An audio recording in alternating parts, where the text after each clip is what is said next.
Hello students, कैसे हो आप सभी। तो चलिए अगेन हम स्टार्ट करते हैं। हमने स्टार्ट किया था गणित शिक्षण की शिक्षण विधियाँ। इसमें हमने 2 विधियों के बारे में डिस्कस कर लिया। तो चलिए हम अब थर्ड मेथड के बारे में डिस्कस करते हैं। तीसरी विधि है ह्यूरिस्टिक विधि। ह्यूरिस्टिक विधि, इस विधि को अनुसंधान विधि या स्वयं ज्ञान विधि के नाम से भी पुकारते हैं। इस विधि को प्रोफेसर H.E. आर्मस्ट्रॉन्ग ने जन्म दिया था। सबसे पहले इसका प्रयोग विज्ञान शिक्षण में किया गया था, परंतु बाद में इसकी उपयोगिता को देखकर इसका प्रयोग अन्य विषयों में भी सफलतापूर्वक किया जाने लगा। जैसा कि इस विधि के नाम से स्पष्ट है कि जहां बालक के अन्वेक्षक की स्थिति में रख दिया जाता है, यानी कि अन्वेक्षक का मतलब क्या होता है, खोजक, कि बालक को हम एक खोजक के रूप में रख देते हैं। ठीक है। ह्यूरिस्टिक शब्द ग्रीक भाषा के ह्यूरिस्को शब्द से लिया गया है, जिसका अर्थ है आई डिस्कवर, मैं मालूम करता हूँ या मैं खोज करता हूँ। इस शब्द के पीछे एक अंतर्कथन निहित है। देखो ह्यूरिस्को शब्द, ह्यूरिस्को की स्पेलिंग क्या है, HEURISCO। ह्यूरिस्को शब्द से निकला है, जिसका अर्थ है आई डिस्कवर, मैं खोजता हूँ। ठीक है, आई डिस्कवर, मैं खोजता हूँ या मैं मालूम करता हूँ। इस शब्द के पीछे एक अंतर्कथन निहित है। आर्किमिडीज ने अपनी विशिष्ट भार के प्रसिद्ध सिद्धांत को मालूम कर लिया था, तब वह सड़क पर चिल्लाता भागा। ठीक है, यूरेका यूरेका यूरेका। और अर्थात यूरेका का मतलब क्या, यूरेका यूरेका अर्थात मैंने मालूम कर लिया, मैंने मालूम कर लिया है। इस कथन के आधार पर अपने आप सीखने की विधि को ह्यूरिस्टिक विधि की संज्ञा दी गई। इस विधि का तात्पर्य है बालक को कम से कम बताने और उन्हें स्वयं अधिक से अधिक खोजकर सत्य को पहचानने के लिए प्रेरित करने से है। इस तथ्य पर हर्बर्ट स्पेंसर थे, उन्होंने भी बहुत अधिक बल दिया था। इनका कथन था कि बालकों को जितना कम से कम संभव हो बताया जाए और उनको जितना अधिक से अधिक संभव हो खोजने के लिए प्रोत्साहित किया जाए। ये हर्बर्ट स्पेंसर ने कही थी बात। ठीक है, इस विधि में बालक को अध्यापक बहुत कम बताता है। अध्यापक केवल बालकों के समक्ष समस्याएं रख देते हैं और जिनको वह पुस्तकों और यंत्रों की सहायता से स्वयं ही प्रयत्नों के द्वारा सरल करते हैं। आवश्यकता पड़ने पर वह शिक्षकों से परामर्श या मीन्स गाइडेंस कर सकते हैं। इस प्रणाली में मुख्य बात यह है कि विद्यार्थी का दृष्टिकोण एक खोज करने वाले की तरह होना चाहिए, ना कि उस मनुष्य की भांति जो ज्ञान प्राप्त करने में निष्क्रिय रहता है। यहाँ एक प्रकार से विद्यार्थी से यह आशा की जाती है कि वह विषय की पुनः खोज करे। इसका अर्थ यह नहीं है कि जो बातें पहले मालूम हो चुकी है उनसे वह लाभ ना उठाए। अध्यापक और पाठ्य वस्तु का कार्य है कि जो काम करना है तथा जो समस्याएं हल करनी है उन्हें इस प्रकार से रखें कि विद्यार्थी को वास्तव में खोज करनी पड़े। साथ ही साथ इस बात पर भी ध्यान रखा जाए कि समस्या उनकी शक्ति से बाहर ना हो। अंत में वह विषय का एक अच्छा ज्ञान प्राप्त कर सके। ठीक है, गणित के अध्ययन का मूल्य तभी प्राप्त होता है जब विद्यार्थी मुख्य रूप से ह्यूरिस्टिक दृष्टिकोण अपनाता है, यानी कि अनुसंधान दृष्टिकोण एक खोजक का रूप अपनाता है। इस बात पर ध्यान रखना चाहिए कि हम इस विधि को आत्मा खोकर उसके शरीर पर ही जोर ना दें। इस विधि में practice makes a man perfect तथा लर्निंग बाय डूइंग दो प्रमुख शिक्षण सूत्रों का प्रयोग किया जाता है। इस विधि निर्माणात्मक एंड सूचनात्मक नहीं है, मतलब कि फॉर्मेटिव और इनफॉर्मेटिव नहीं है। मैस्लोवी के अनुसार, मैस्लोवी ने कहा था कि वस्तुतः अन्वेक्षण विधि का प्रयोजन किसी विधि में उचित प्रशिक्षण दिलाने या ज्ञान यहाँ दूसरा पहलू है। ठीक है, essentially therefore the heuristic method is the intent to provide the training in method, knowledge is secondary consideration all together. ठीक है, प्रोफेसर आर्मस्ट्रॉन्ग ने भी कही थी कि अन्वेक्षण विधि वह विधि है जिसमें हम छात्रों को अन्वेक्षक की स्थिति में रखते हैं, छात्र को एक खोजक की स्थिति में रखते हैं। Heuristic method of teaching are methods which involve our present students as far possible in the attitude of discovered method which we involve their finding out instead of merely told them things। ये किसने कही थी, Armstrong ने। ठीक है, अब मैं इसका आपको एक उदाहरण बताती हूँ, एग्जाम्पल बताती हूँ। समानांतर चतुर्भुज की विशेषताओं की खोज करना। उपरोक्त समस्या, ये क्या है, हमारी एक समस्या है कि समानांतर चतुर्भुज की विशेषताओं की खोज करना।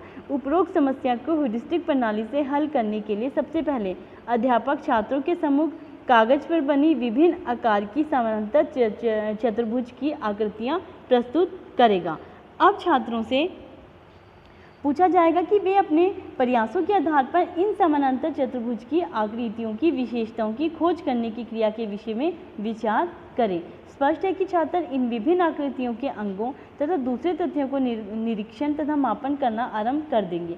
प्रयास करने पर अगर वे यह निष्कर्ष निकाल सके कि प्रत्येक आकृति की आमने सामने की भुजाएं समान हैं, साथ ही साथ प्रत्येक आकृति के आमने सामने के कोणों का योग भी बराबर है, तब विद्यार्थी आत्मविश्वास के साथ यह सामान्यीकरण जनरलाइजेशन कर सकता है कि प्रत्येक समानांतर चतुर्भुज के आमने सामने की भुजाएं बराबर होती हैं और उनके आमने सामने के कोणों का योग भी बराबर होता है। इस प्रकार वे स्वयं के प्रयासों के आधार पर समांतर चतुर्भुज की विशेषताओं की खोज करने में सफलता प्राप्त कर लेते हैं, जिससे उनके अंदर आत्मसंतोष, खुशी तथा आत्मविश्वास की भावना का विकास होता है।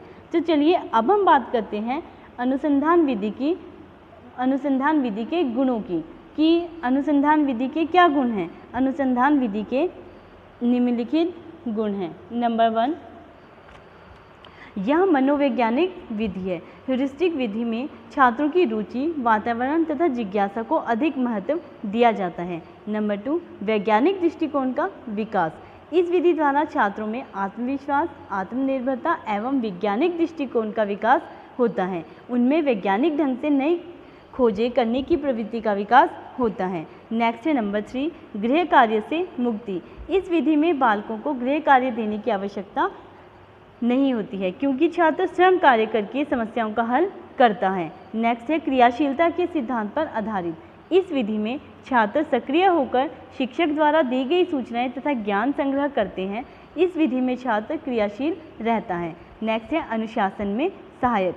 इस विधि में सभी छात्रों को मानसिक तथा शारीरिक रूप से चुस्त और क्रियाशील रहना पड़ता है, जिससे उनका मस्तिष्क व्यर्थ की बातों में नहीं फंसता। इस प्रकार अनुशासन बनाए रखने में बहुत अधिक सहायता मिलती है। नेक्स्ट है उच्च स्तरीय अनुसंधान में सहायक। इस विधि में छात्र तथ्यों तथा सिद्धांतों को तर्क वितर्क के बाद भी स्वीकार करते हैं। यह आदत उनको उच्च स्तरीय अनुसंधान में उपयोगी तथा सहायक सिद्ध होती है। नेक्स्ट है अंतिम जो इसका गुण है वो है शिक्षक को छात्रों के गुणों, अवगुणों तथा आदतों को जानने के अवसर मिलते हैं तथा वह छात्रों से व्यक्तिगत संपर्क भी स्थापित करते हैं। इसके बाद एक और है इसका कि विद्यार्थी जीवन ज्ञान की खोज स्वयं करते हैं, अतः ज्ञान स्थायी एवं व्यवहारिक होता है। उसके बाद अध्यापक विद्यार्थी सीखने की प्रक्रिया में अनेक बातों की सही जानकारी प्राप्त कर लेते हैं, तो केवल इसी विधि द्वारा संभव हो पाता है। एक लास्ट जो इसमें है वो है इस विधि में बालकों में परिश्रम करने की आदत पड़ती है तथा उत्तरदायित्व की भावना का भी विकास होता है। सॉरी। तो चलिए अब हम स्टार्ट करते हैं अनुसंधान विधि के दोषों की या सीमाएं। जो इसकी पहली सीमा है उसके बारे में पढ़ते हैं।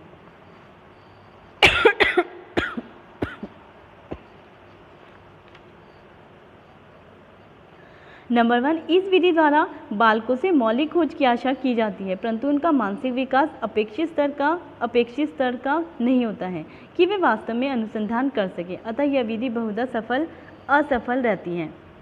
नंबर 2, संपूर्ण पाठ्यक्रम को इस विधि से नहीं पढ़ाया जा सकता।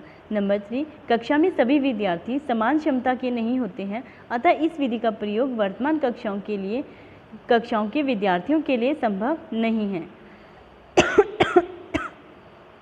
सॉरी। नेक्स्ट है इस विधि में खोज कम तथा समय की बर्बादी अधिक होती है।